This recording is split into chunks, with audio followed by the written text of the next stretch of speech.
تو یہ بہرحال یہ بات ایسی تھی کہ جو میرے ذہن میں جب میں اس کو سوچنے لگا تو یہ تاریخ کے کسی بھی واقعے پر جو ہے میرا اب کوئی یقین نہیں رہا جی. اچھا، تو پھر یہ بات سیرت سے حدیث سے قرآن تک کیسے پہنچی؟ یہ بھی اب امپورٹنٹ ہے. ہاں، اب ظاہر بات ہے کہ جو ہے میرا ایک لمبا عرصہ جو ہے قرآن کو فوکس کرتا ہوا گزرا، اور پھر جو ہے میں باقاعدہ یعنی فیس بک پر جو ہے بڑا ایکٹیو ہوتا تھا، اور میں اہل قرآن جسے کہا جاتا ہے قرآنسٹ حضرات، ان سے جو ہے میرا جو ہے بہت گہرا رابطہ تھا، اور ان کے بیچ میں نے جو ہے بہت لمبا عرصہ گزارا ہے.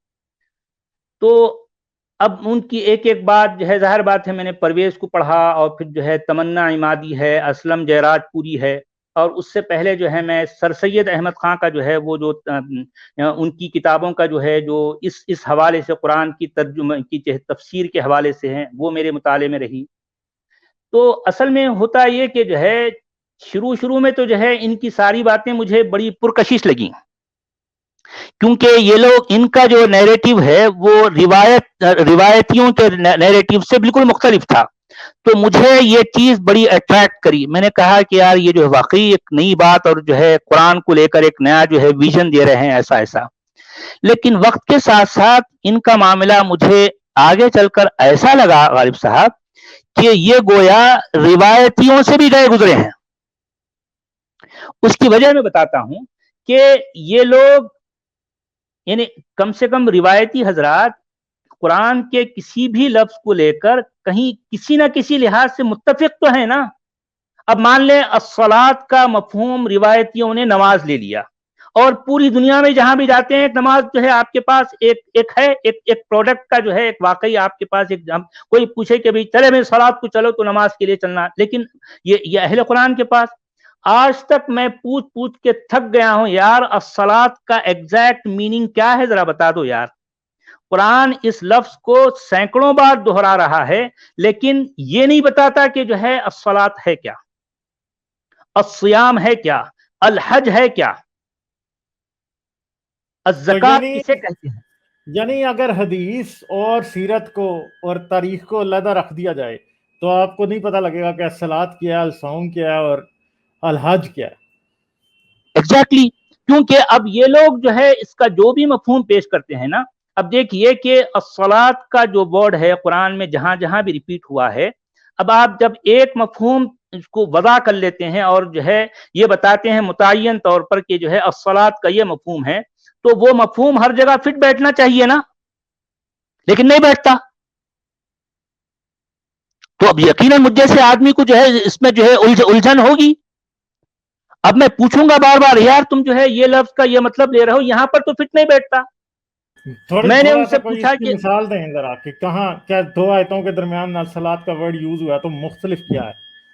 نہیں، اب دیکھیے کہ الصلاۃ جہاں بھی آیا ہے اقیم الصلاۃ کا جو جس طرح جس فارم میں آتا ہے کہ الصلاۃ کو قائم کرو. اب یہ لوگ کیا کرتے ہیں کہ جو ہے نہیں بھائی الصلاۃ کا مطلب ہے فرض منصبی. اب میں پوچھتا ہوں فرض منصبی کیا ہوتا ہے؟ اب انہیں بھی آپ جو ہے جو بھی کام کرتے ہیں وہ جو ہے آپ کا فرض ہے، اور جو ہے ایک منصبی فرض ہے، یعنی یہ بات فٹ نہیں بیٹھتی. تو میں پوچھتا ہوں کہ جو اس کو قائم کرنا کیا ہے بھائی؟ کہنے لگے جو ہے آپ اس پر جو ہے ڈٹ جائیں، اس پر جو ہے ثابت قدم رہیں، یہی جو ہے صلاۃ فرض منصبی ہے. اور پھر جو ہے اس پہ جو ہے آپ اللہ سے جڑ جائیں، اپنے اندر کی صفائی کریں. پھر اس طرح سے کیا کیا جو ہے، یعنی اب میں پوچھتا ہوں کہ جو ہے سورہ نساء کی ایک آیت ہے فَإِذَا قُمْتَ فِيهِمْ، یعنی وہ ایک آیت ہے مجھے یاد نہیں آ رہی، جس میں کہا گیا ہے کہ جو ہے وہ تم اگر جو ہے ان لوگوں کے بیچ میں ہو تو جو ہے تم اس کے لیے جو ہے صلاۃ کرو، اور جو لوگ اور ایک جماعت جو ہے صلاۃ کر کے آگے بڑھ جائے تو دوسری جماعت آئے اور اپنا ہتھیار اٹھا لے. یعنی وہ آیت آپ پڑھتے ہیں تو ان کا یہ مفہوم یہاں پر فٹ نہیں بیٹھتا. اور پھر جو ہے وہ صلاۃ کا مفہوم جو زکریا کے ساتھ آیا ہے اس میں یہ کہا گیا ہے کہ جو ہے وہ جو آیت کیا ہے کہ فنادتہ الملائکۃ وہو قائم یصلی فی المحراب، یعنی اور فرشتے یہ آواز دیتے ہوئے زکریا کے پاس پہنچے جس وقت کہ وہ صلات کرتا ہوا کھڑا ہوا تھا، وہ کھڑا ہوا تھا صلات کرتا ہوا. تو اس کا مطلب یہ جو آپ فرض منصبی کہہ رہے ہیں وہ کسی ایک جگہ کھڑے ہونے کو کہتے ہیں، یعنی آپ کا یہ مفہوم یہاں فٹ نہیں بیٹھتا. اور پھر جو ہے ایک چیز ہے، جو قرآنسٹ ہیں وہ قرآن کے مطابق صلات کا مطلب نہیں نکال سکتے، یا جو نہیں نکال سکتے، قرآن ہے نہیں نکال سکتے. نہیں وہ خود ان کے اندر بھی جتنے جو ہے ان کے جو ہے یہ اہل قرآن ہیں ان میں بھی کئی گروپ ہو گئے ہیں، اور صلات کو لے کر ان کے اندر بھی اختلاف پایا جاتا ہے. نہ صرف صلات بلکہ اس جیسے اب جیسا الصیام ہے جس کا جو ہے ترجمہ اہل روایات روزہ کرتے ہیں. اب یہ روزہ جو کچھ بھی ہے یہ قرآن میں ایز اٹ از جو ہے اس طرح کا مفہوم نہیں بیان کرتا ہے، لیکن جو مفہوم بیان کرتا ہے اور جو اہل قرآن جو مفہوم لینا چاہتے ہیں اس میں بھی جو ہے اختلاف پایا جاتا ہے، کیونکہ الصیام جو ہے دراصل سزا کے معنی میں کئی بار آیا ہے. الصیام اصل میں سزا کے مفہوم میں آیا ہے کہ جو ہے اگر تمہیں جو ہے وہ تم یہ نہ کر سکو تو جو ہے تم یا تو اتنے مسکینوں کو کھانا کھلاؤ یا پھر جو ہے 2 مہینے کے لگاتار روزے رکھو، لگاتار سیام کرو. تو پھر یہ لگاتار سیام 2 مہینے کا جو ہے یہ تعین کیوں کیا جا رہا ہے؟ اس میں یہاں بات فٹ نہیں بیٹھتی. ہلو جی جی جی جی جی جی چلیے. اچھا اب دیکھیے کہ یہ لوگ یعنی کسی لفظ کا جو مفہوم لے لیتے ہیں اور ان سے میں کہتا ہوں یار ایک اس لفظ کا یہ مفہوم ہے، ٹھیک ہے آپ نے لے لیا، بڑا جو ہے پرکشش مفہوم ہے، تو آپ پلیز یہ لفظ جس آیت میں آیا ہے آپ برائے مہربانی اس پوری آیت کا لفظی ترجمہ کر کے دکھا دو. لیکن نہیں کر سکتے، وہ نہیں کرتے لفظی ترجمہ، پوری آیت کا نہیں کرتے، اس میں سے ایک لفظ کو پک کر لیں گے اور بتائیں گے کہ اس لفظ کا یہ مفہوم ہے. لیکن وہ مفہوم کو اگر اس آیت کے سیاق و سباق میں آپ رکھ کر دیکھیں گے تو وہاں وہ فٹ نہیں بیٹھتا.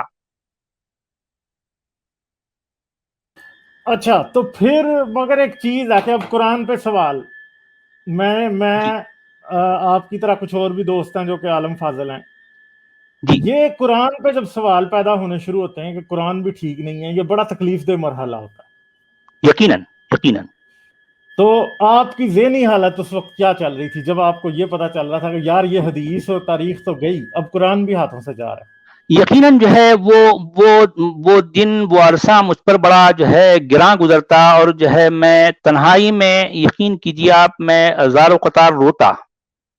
میں جو ہے یہ دعا کرتا کہ یا اللہ اگر تو ہے تو میں بھٹک رہا ہوں تو یہ تیرا کام ہے کہ مجھے ہدایت دے دے. اگر تو ہے تو یقیناً جو ہے مجھے ہدایت دینا تیرا ہی کام ہے، کیونکہ میں بھٹکنا نہیں چاہتا.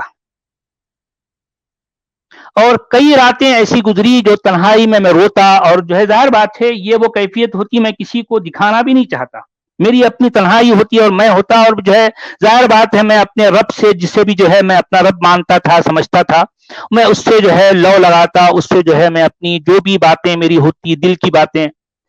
لیکن بہرحال یہ عرصہ مجھ پر گزرا اور اندر سے میں بڑا جو ہے بڑے کرب کے عالم میں جو ہے میرا وقت میرے دن گزرتے تھے اور راتیں میں رو کر گزارتا، اور جو ہے لیکن بہرحال یعنی ہوتا ہوا ان تمام مراحل سے گزرتا ہوا مجھے وہ وقت بھی آیا کہ بہرحال مجھے یقین ہو گیا کہ یہ معاملہ سارا، خاص طور پر جو ہے یقین کب آیا دیکھیے کہ قرآن کی پرزرویشن کو لے کر جو دعوے کیے جاتے ہیں، اور پھر میری نظر سے میری تحقیقات کے مطابق قرآن کی جو حفاظت کا جو مرحلہ ہے، خاص طور پر جو ہے جب میں علماء سے پوچھتا کہ بھئی قرآن کی حفاظت کے لیے کہ واقعی قرآن ہو بہو لفظ بلفظ حرف بحرف محفوظ ہے، اس حوالے سے آپ کے ہاں بنیادی دلیل کیا ہے؟ میں جاننا چاہتا ہوں، آپ پلیز مجھے بتائیے.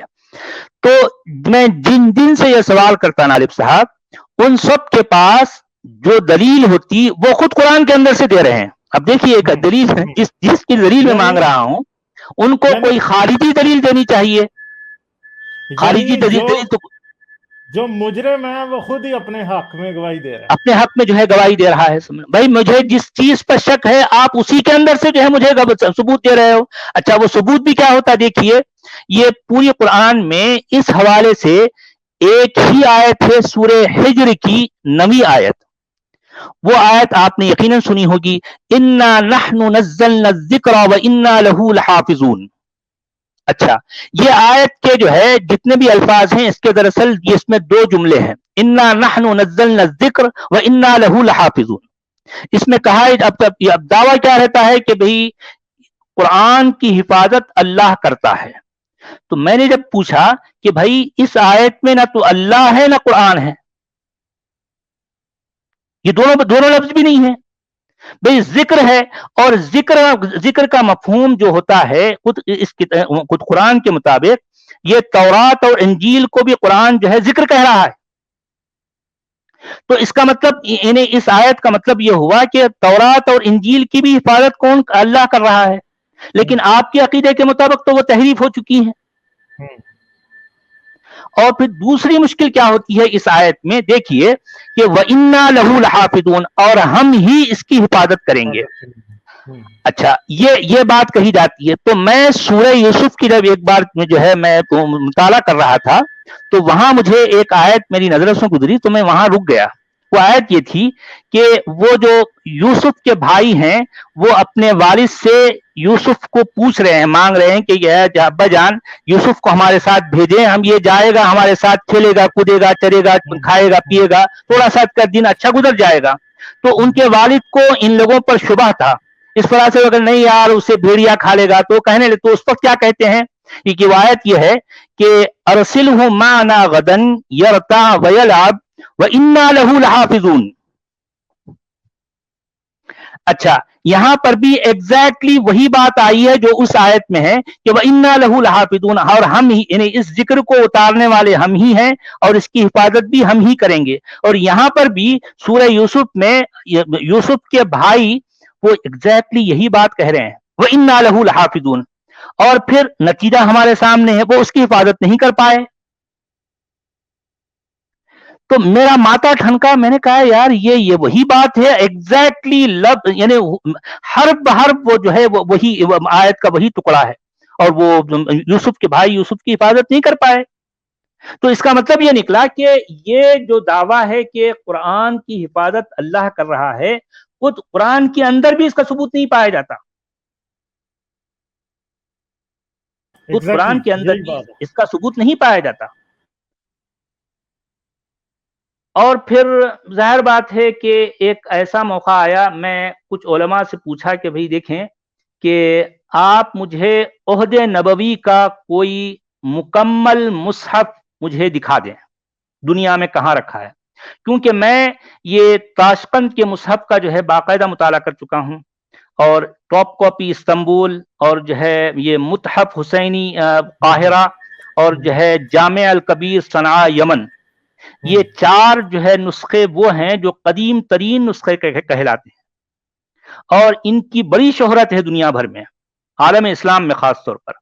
اور کہا جاتا ہے کہ یہ قدیم ترین نسخے، لیکن یہ باتیں یہ چار نسخے بھی ان کے اندر جو جھول ہیں میں آپ کو بتاؤں کہ یہ چاروں نسخے بھی 8ویں صدی عیسوی کے ہیں. پہلی بات. دوسری بات یہ ہے کہ ان چاروں میں کوئی ایک نسخہ بھی مکمل نہیں ہے. کسی میں مان لیجئے 4 سے 5% جو ہے بیچ بیچ میں کچھ جو ہے اس کے پیجز مسنگ ہیں، کسی میں 8 سے 10% تک، کسی میں 12 سے 14% تک، کسی میں 14 سے 17% تک بیچ میں اوراق جو ہے بغیر کسی وجہ کے مسنگ ہیں.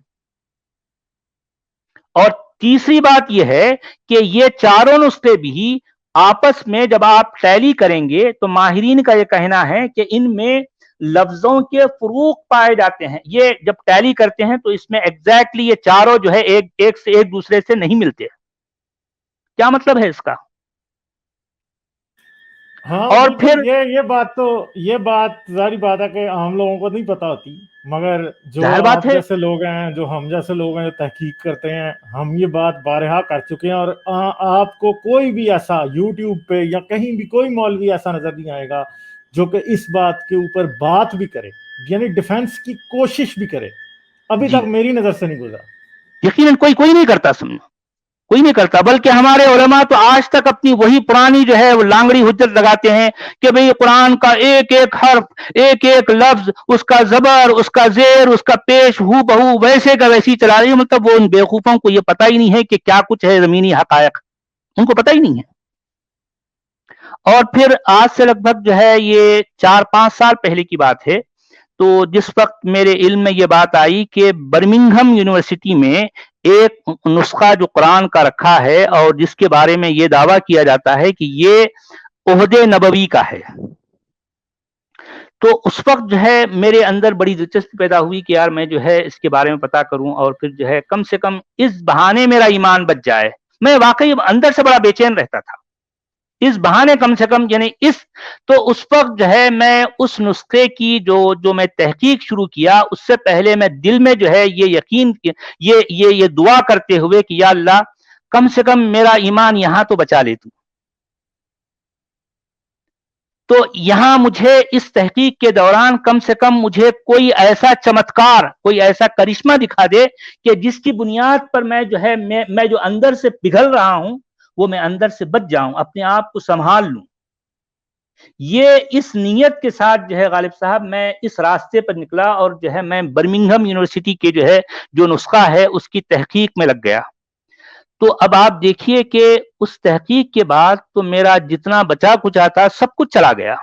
وہ تحقیق کا مختصر جو ہے میں ایسے بیان کر دوں کہ دیکھیے کہ وہ برمنگھم کا نسخہ جسے قرآن کہا جاتا ہے, حالانکہ لوگوں کو پتا ہے کہ قرآن کا مطلب یہ شروع ہوتا ہے الحمد سے اور ختم ہوتا ہے الناس پر. یہ مکمل اس کتاب یا اس نسخے کو جس میں سارے کے سارے 114 جو ہے صورتیں ہیں اور اتنی آیات ہیں, سارا سب یہ پورے پیکیج کا نام قرآن, یہ سب جانتے ہیں ہے نا. اچھا اب آتے ہیں ہم برمنگھم یونیورسٹی کے جو ہے اس نسخے پر. یہ دیکھیے کہ وہ صرف یعنی 63 اوراق یا پھر جو ہے جسے آپ فریگمنٹس کہہ لیں. اچھا فریگمنٹ کیا ہوتا ہے کہ وہ کسی جانور کا چمڑا ہے جس پر اس زمانے میں جو ہے لکھنے والے لکھتے تھے. اچھا وہ دیکھیے کہ اس میں جتنا والیوم ہوتا ہے, جتنا حجم ہوتا ہے, وہ موجودہ کسی کتاب کے کسی ورق سے کم ہوتا ہے, کیونکہ آج کل جو پرنٹنگ کا زمانہ ہے آپ اس کو بڑا لکھ کر ریڈیوس کر بھی پرنٹ کر سکتے ہیں. وہ تو جتنا لکھا ہوگا, تو آپ یوں سمجھیے کہ وہ 63 جو فریگمنٹس ہیں موجودہ اگر اوراق سے اگر آپ اس کو کمپیئر کرتے ہیں تو یوں سمجھیے کہ 43 to 50 پیجز کہہ لیں آپ قرآن کے. اچھا وہ 63 فریگمنٹس میں کیا ہے؟ سورہ کہف کا آخری حصہ ہے, سورہ مریم پورا ہے, اور سورہ طٰہٰ کا ابتدائی اور درمیانی حصہ.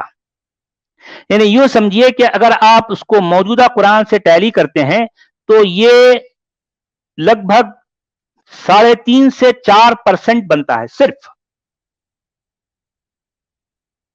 اور اس میں وہ ذوالقرنین ہے, اور وہ جو ہے آخری کے جو ہے جو موسیٰ اور جو ہے وہ ان کے شاگرد وہ جو جاتے ہیں کسی جگہ کسی جو ہے وہ سمندر کے جو ہے راستے سے, وہاں کسی ان کو جو ہے وہ ایک شخص سے ملاقات ہوتی ہے, اور پھر وہ جو ہے وہ 3 باتیں, وہ جو ایک نوعمر بچے کو جو ہے قتل کر دیتے ہیں وہ, اور جو ہے وہ ایک کشتی کو سوراخ کر دیتے ہیں, اور ایک کسی جگہ ایک دیوار کھڑی کرتے ہیں, یہ ساری باتیں, اور ذوالقرنین کا جو ہے قصہ, یہ باتیں, اور اس کے بعد سورہ مریم پورا اور سورہ طٰہٰ تقریباً پورا سمجھ لیں. تو کیا یہی قرآن ہے؟ قرآن تو اگر ظاہر بات ہے. بلکہ اگر دیکھا جائے تو میں نے جو ہے ان صاحب سے یہ کہا کہ اگر یہ عہد نبوی کا نسخہ ہے تو ٹھیک ہے, اگر یہ ہے تو میں صرف اسی کو قرآن مانوں گا, اور پھر میں یہ بھی کہوں گا کہ اس کے علاوہ جو کچھ ہے وہ قرآن نہیں ہے. کیونکہ آپ کہتے ہیں کہ اگر یہ عہد نبوی کا ہے اور یہ صرف اتنا ہے تو اس کا مطلب اللہ نے صرف اسی کی حفاظت کی ہے, اس کے علاوہ جو کچھ ہے وہ قرآن کا حصہ نہیں. جی تھوڑا سا یہ بھی بتا دیں کہ جو برمنگھم والا قرآن ہے اس کا رسم الخط کون سا ہے؟ وہ رسم الخط رسول اللہ کے دور میں تھا یا نہیں تھا؟ کیا مسئلہ ہے؟ ہاں اب اس پہ ماہرین کا جو ہے یہ کہنا ہے کہ یہ جو نسخہ ہے یہ اس کی بھی ریڈیو کاربن ڈیٹنگ اس کی روشنائی اور جو ہے اس کے خط کی نہیں ہوئی. یہ جو ہے سمودی حجازی جو ہے جو مائل جسے کہتے ہیں سمودی مائل یعنی وہ کیا کہتے ہیں اس کو ٹلٹڈ جو ہے جو رسم الخط ہوتا ہے اس میں یہ ہے. ٹھیک ہے. اور یہ بھی کہا جاتا ہے کہ یہ رسول اللہ کے زمانے میں یہ خط نہیں تھا. ہاں رسول اللہ کے زمانے میں نہیں تھا. یہ بعد کا ہے, یہ کوفے ہی میں, یہ کوفک اسکرپٹ کا پروٹو اسکرپٹ ہے, یعنی اس سے پہلے کا ہے, یعنی کوفک بعد میں یہ چینج ہو کے کوفی بن گیا. ایگزیکٹلی کیونکہ اب یہ جو ماہرین کا یہ کہنا ہے اور پھر البتہ اس کے بارے میں یہ جو دعویٰ کیا جاتا ہے کہ یہ رسول اللہ کے زمانے کا ہے, یہ اس کا جو چرم ہے جس پیپر پر یا جس جو ہے چرم کے جو ہے جس چمڑے پر یہ لکھا ہے اس کے بارے میں کہا جاتا ہے کہ یہ جانور رسول اللہ کے زمانے میں زندہ تھا.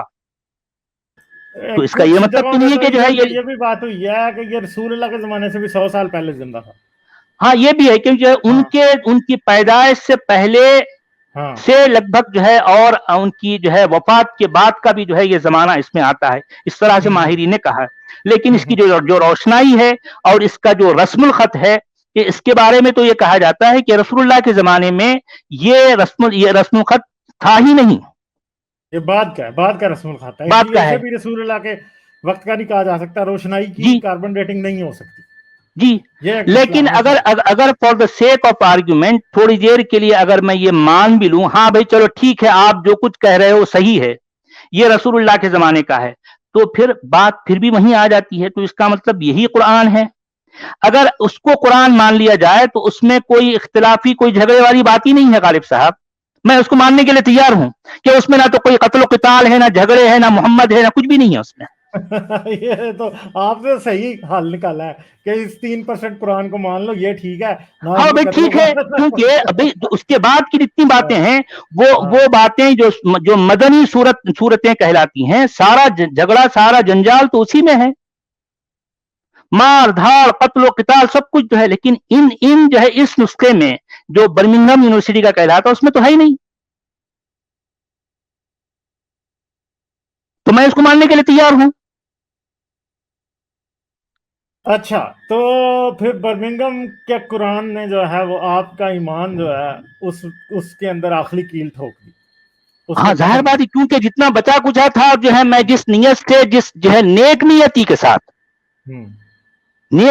ساتھ کہ جو میں چاہتا تھا کہ اگر یہ جو ہے اس میں واقعی کوئی ایسا کرشمہ ہو جو مجھے بچا لے, لیکن کہاں نہ تو کرشمہ ہوتا ہے نہ کبھی ہوا ہے. اب وہ کون مجھے بچائے گا, یہ تو وہی ہونا تھا جو ہوا. تو پھر یہ آپ کو ریئلائزیشن جب آخر پہ آپ کو یہ بات پیوست ہو گئی کہ قرآن بھی سچ نہیں ہے, تو پھر کیا ہوا؟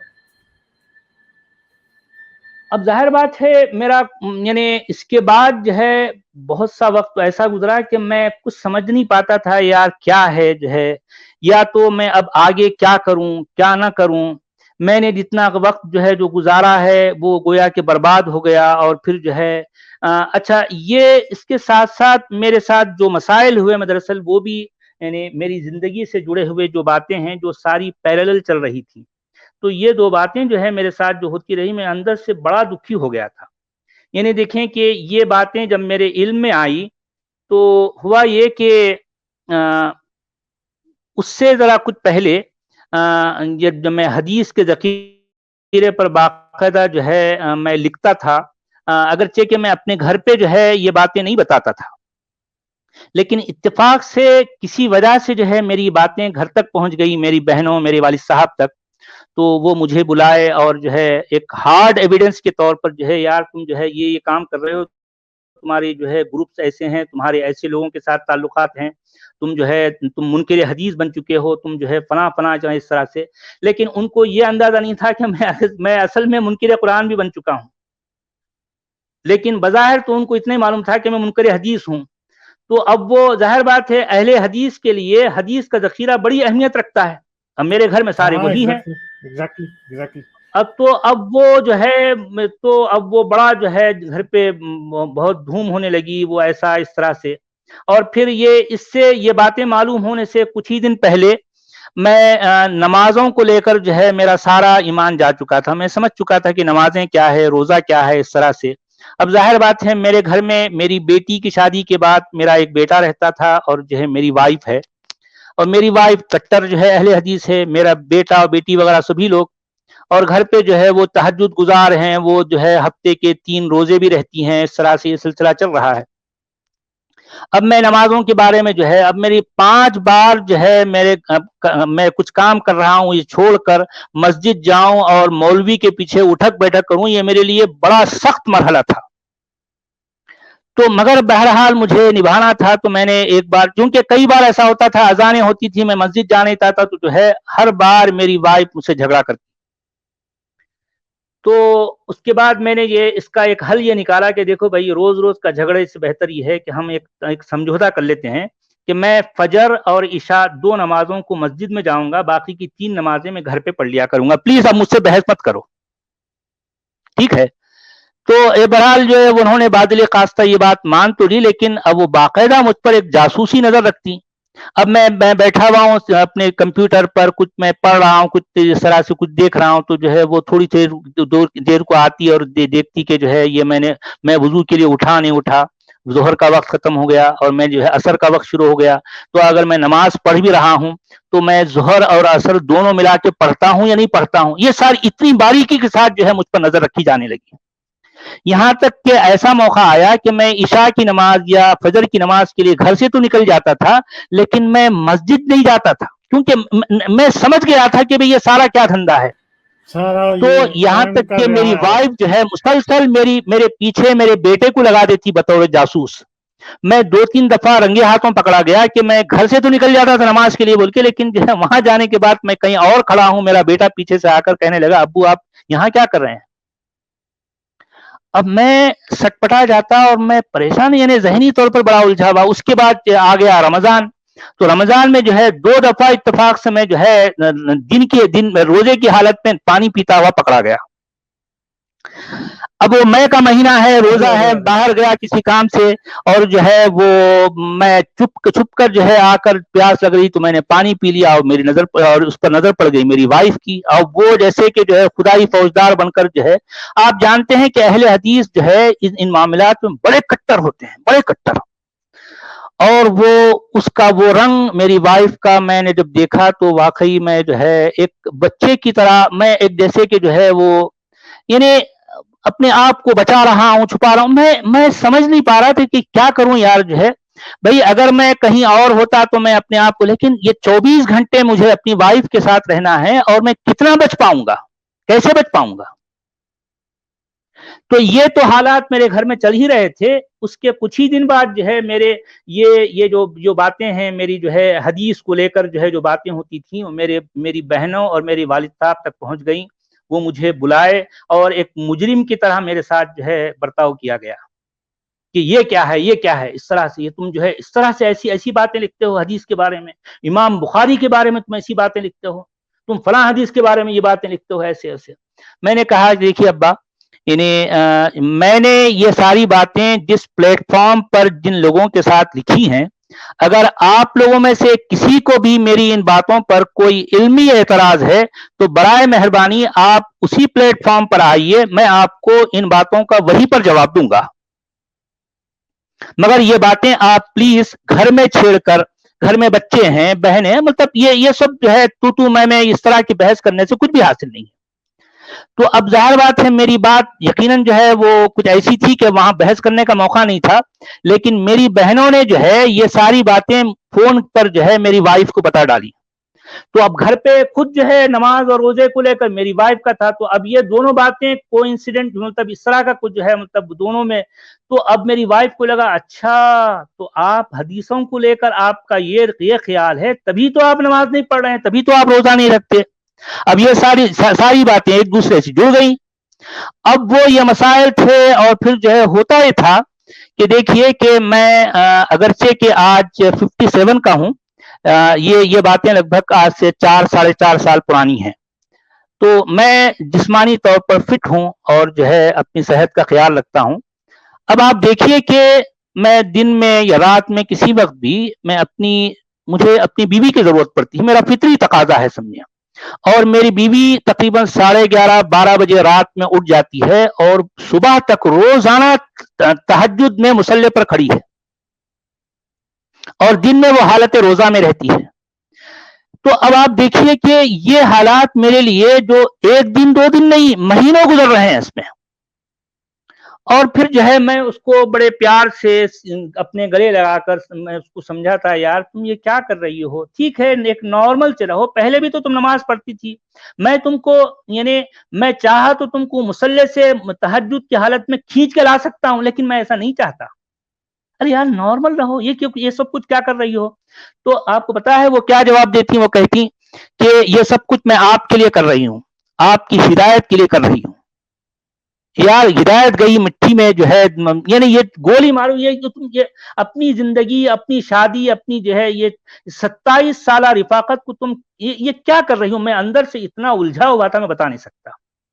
بالآخر میں نے جو ہے میرے والد صاحب سے یہ باتیں کئی بار کہیں، اور پھر ان کے بزرگوں کو بلایا، میرے بزرگوں کو بلایا، اور 3-4 دفعہ ایسا ہوا کہ جو ہے میں نے کہا کہ ایسے ایسے حالات ہیں، آپ اس خاتون کو سمجھائیں کہ یہ نارمل ہو جائے، نارمل ہو جائے. نمازیں پڑھو بھائی، 5 نمازیں ہیں پڑھو، سال کے 30 روزے رکھو، لیکن یہ کیا قصہ بنا رکھا ہے؟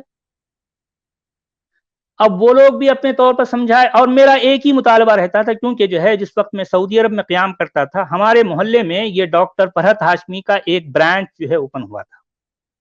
وہ میری وائف نے کہا کہ میں دن بھر فری رہتی ہوں، گھر پہ رہتی ہوں، میرا ایک ٹائم پاس ہو جائے گا، اچھا میں یہ جوائن کرنا چاہتی ہوں. میں نے کہا کہ ٹھیک ہے. میں اس وقت سوچا نہیں تھا کہ جو ہے حالات اتنے بگڑیں گے.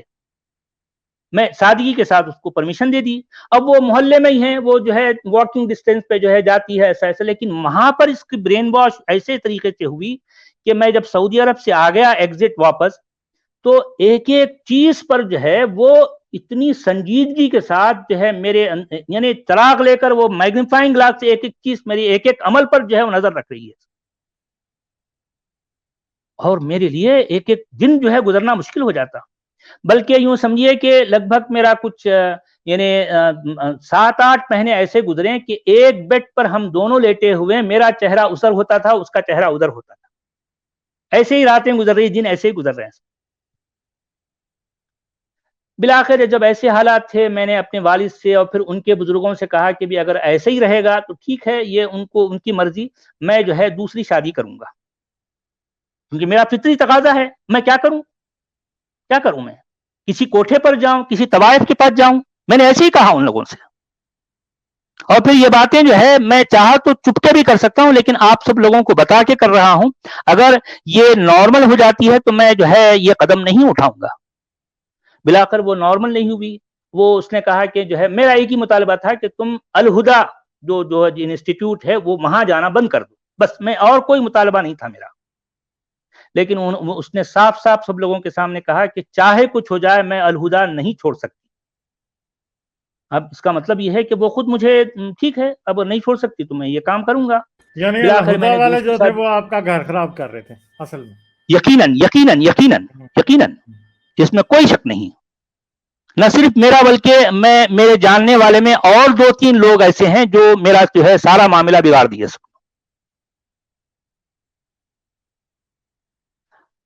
اچھا اب دیکھیے کہ یہ تو حالات تھے ہی. میرا ایک چھوٹا بھائی رہتا ہے کینیڈا میں، وہ بھی میرے تمام حالات سے بہت عرصے سے واقف تھا، اور وہ بالآخر اس نے فیصلہ کیا، اور پھر جو ہے اس نے یعنی برملا کہہ دیا کہ میں اسلام، قرآن، رسول یا اللہ وغیرہ کو نہیں مانتا. میں ان سب چیزوں سے جو ہے ان سب باتوں سے دستبردار ہوتا ہوں. اب یہ ایک بجلی تو خیر گری ہی تھی، یعنی میرے گھر پہ میری وجہ سے ایک دوسری بجلی گر گئی. میں بھائیوں میں سب سے بڑا ہوں اور وہ بھائیوں میں سب سے چھوٹا ہے. اس نے دنیا دیکھی ہے، دنیا کے کئی جگہ پر جو ہے وہ رہا ہے، اس نے سب کچھ.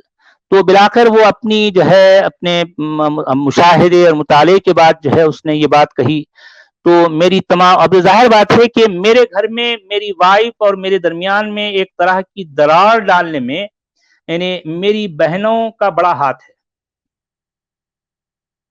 اور پھر جب میرا چھوٹے بھائی نے جو ہے یہ اس طرح کی بات کی تو اب وہ اس کو بہت کچھ سمجھانے لگے لیکن وہ ماننے کے لیے تیار نہیں تھا. تو بالآخر وہ اس کے اور اس کی وائف کے درمیان میں جو ہے دراڑ ڈالنے کے درپے ہو گئے. اب وہ اس بیچارے کے 3 چھوٹے چھوٹے معصوم بچے ہیں, ایک 8 سال کا ہے, ایک 10 سال کا ہے, ایک 6 سال کی بیٹی ہے. ہاں, اور وہ باقاعدہ ایک ایسے ملک میں رہتا ہے, وہاں کا شہری ہے وہ, اور پھر یہ لوگ اس کے پیچھے پڑ گئے اور ان کا صاف صاف کہنا تھا کہ اب تمہارا شوہر تمہارے لیے اجنبی ہے اور اجنبی کے ساتھ تم وقت گزارنے کا مطلب یہ ہے کہ تم اس کے ساتھ زنا کر رہی ہو. صاف صاف گویا کہ تم زنا کر رہی ہو. اب وہ بیچاری پریشان, ارے یار اب وہ کیا کرے. وہ بلاخر یوں سمجھیے کہ وہ خاتون پڑھی لکھی ہے اور میرا بھائی بھی جو ہے وہ لوگ آپس کی جو ہے کچھ سمجھوتے سے, اور چونکہ اس معاملے میں دخل نہیں دے سکتا تھا اس لیے میں تو دور ہی رہا. وہ بلاخر وہ میاں بیوی جو ہے آپس میں اس کا فیصلہ کیے اور پھر جو ہے انہوں نے کہا کہ بھئی کسی بھی بہن کو خاص طور پر ان کے ازدواجی معاملات میں دخل دینے کا کسی کو حق نہیں. یعنی صرف یہی نہیں ہے کہ عورتوں کی زندگی جو یہ مردوں کی زندگی اور فیملی سسٹم تباہ کر دیتے ہیں اگر کوئی اسلام چھوڑ دے. یقیناً اب دیکھیے میرے گھر میں خود میری اپنی زندگی اور میرے چھوٹے بھائی کی زندگی, اب میں کسی اور کی مثال کیوں دوں. میرے گھر میں خود اس طرح کے حالات ہیں نا, میرے گھر میں خود اس طرح کے حالات ہیں. ابھی دیکھیے کہ 2 مہینے پہلے کی بات ہے, میرا ایک اور بھائی جو مجھ سے پچھلے 4 سال سے مجھ سے دور تھا لیکن بہت سی باتوں کا جب اس کو اندازہ ہوا تو جو ہے وہ آج سے 6 مہینے پہلے میرے گھر آیا اور روتا ہوا اور جو ہے میرے سینے سے لگ گیا. میرے بعد والا بھائی ہے, میرے سینے سے لگ کر وہ کہنے لگا کہ بھائی میاں میں جو ہے بہت آپ کے ساتھ ناانصافی کیا اور جو ہے میں بہت آپ کو غلط سمجھتا تھا, لیکن کئی باتیں ایسی ہیں جو میں واقعی جو ہے آپ کی زندگی میں جو ہے, ٹھیک ہے آپ کا عقیدہ آپ کی سوچ آپ کے ساتھ, میری سوچ میرا عقیدہ میرے ساتھ, لیکن آپ میرے بھائی ہیں, میرا خون ہے, میں آپ کے ساتھ لا تعلق نہیں ہو سکتا. یہ کہتا ہوا روتا ہوا میرے سینے سے لگ گیا اور میں بھی بہت رویا اس کو مل کر. اور بہرحال وہ آج بھی آتا ہے مجھ سے ملتا ہے میرے بیٹے سے. آج میرا ایک بیٹا ہے میری سیکنڈ وائف کے ساتھ 3 سال کا. میں اپنی زندگی میں بہت خوش ہوں.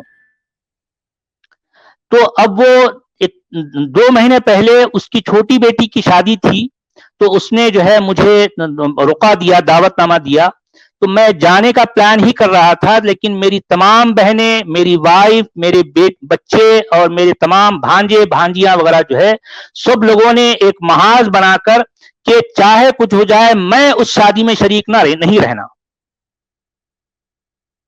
تو اس طرح کی مہم چلائی. جب مجھے اس بات کا اندازہ ہوا تو میں نے اپنے بھائی سے کہا کہ میں اس شادی میں شریک نہیں ہوں گا کیونکہ میری وجہ سے میں نہیں چاہتا کہ کوئی بدمزگی ہو. تو ان سب لوگوں کا یہ ماننا تھا کہ اس میں اگر میں آؤں تو وہ لوگ سب نہیں آئیں گے, جس جگہ میں رہوں گا وہاں وہ لوگ نہیں رہیں گے. اب دیکھیے ذرا, حالانکہ آپ کو پتا ہے غالب صاحب کہ میں 17 سال کی عمر میں سعودی عرب چلا گیا اور لگ بھگ 31 سال میں وہاں رہا, اور پھر جو اس وقت میرے والد صاحب کے جو معاشی حالات تھے اچھے نہیں تھے, اور میری 5 بہنیں ہیں, میرے بھائی ہیں, سب کے سب مجھ سے چھوٹے ہیں, میں گھر میں عمر میں سب سے بڑا ہوں ان سے. اب یہ اس اعتبار سے میری ایک جو ذمہ داری بنتی تھی میں نے اپنے طور پر, میری جتنی سکت تھی میں نے اس کو نبھایا, اور میری تمام بہنوں کو, بھائیوں کو, میرے والدین کو, میری وائف کو, میرے بچوں کو پتا ہے کہ میں ایک اچھا بیٹا ہوں, میں ایک اچھا بھائی ہوں, میں ایک اچھا شوہر ہوں, میں ایک اچھا باپ ہوں. ان سب لوگوں کو اس بات کی گواہی دیں گے یہ لوگ. اس کے باوجود اب دیکھیے کہ میں نے جب اپنے والد سے, اپنے وائف سے, اپنے بچوں سے ایک ایسا موقع آیا, میں نے پوچھا کہ بھئی آپ سب لوگ جانتے ہیں کہ میں جیسا ہوں, ٹھیک ہے میں ایک برا مذہبی ہوں گا لیکن ایک اچھا انسان ہوں, آپ لوگ جانتے ہیں, آپ لوگ خود گواہی دیتے ہیں. بھئی میرا جرم کیا ہے, میرا قصور کیا ہے, کہ کیا میں نے کسی کا دھوکہ دیا ہے, کسی کا مال کھایا ہے, کہیں چوری کی, کہیں ڈاکہ ڈالا, کسی کا گالی گلوچ کیا, کسی کا قتل مرڈر کیا, میں نے کیا کیا, میرا جرم کیا ہے؟ تو یہ سب لوگ ایک ساتھ کہنے لگے کہ آپ یہ سب کچھ کر لیتے تو کچھ نہیں تھا, لیکن آپ نے جو کیا ہے وہ اس سے بھی زیادہ سنگین جرم ہے. اب آپ دیکھیے